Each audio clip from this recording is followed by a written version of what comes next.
Boa tarde, compañeiros e compañeiras. Dende o comezo da crise económica, o Partido Popular, a dirección do Partido Socialista e agora os dirixentes de Ciudadanos levan a insultar a clase traballadora. Está a decir constantemente que vivimos por riba das nosas posibilidades.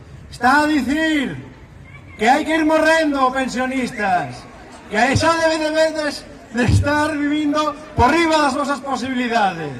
Está a insultar constantemente a clase traballadora e por iso, aproveitando esas circunstancias, aproveitan para recortar os dereitos que nos corresponden a todos por dereito.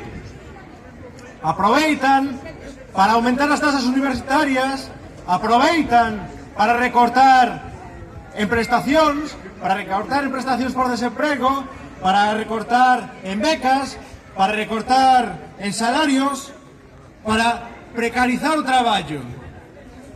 Fan que chegar a fin de mes sea unha auténtica odisea. Para nós, para a clase traballadora, todo é miseria.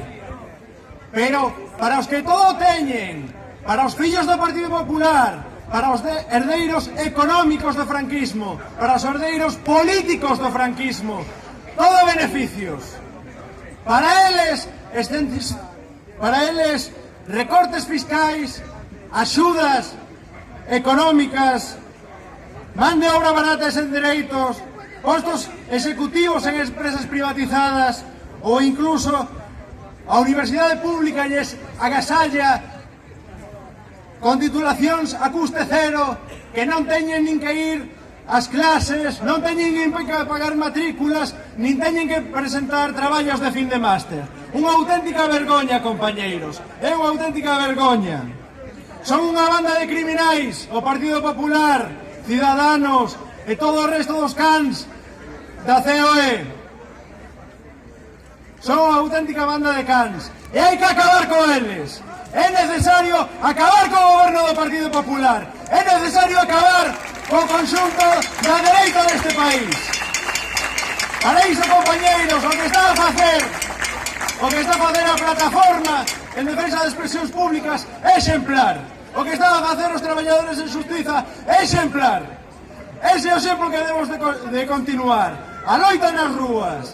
Debemos de continuar todos unidos. Os sindicatos estudantes, pero por suposto a plataforma en defensa das pensións públicas, os traballadores da xustiza, todos os colectivos en loita, temos que continuar a estar unidos e temos que poñer os grandes sindicatos deste país ao noso servizo para que dunha vez por todas convoque unha folga xeral.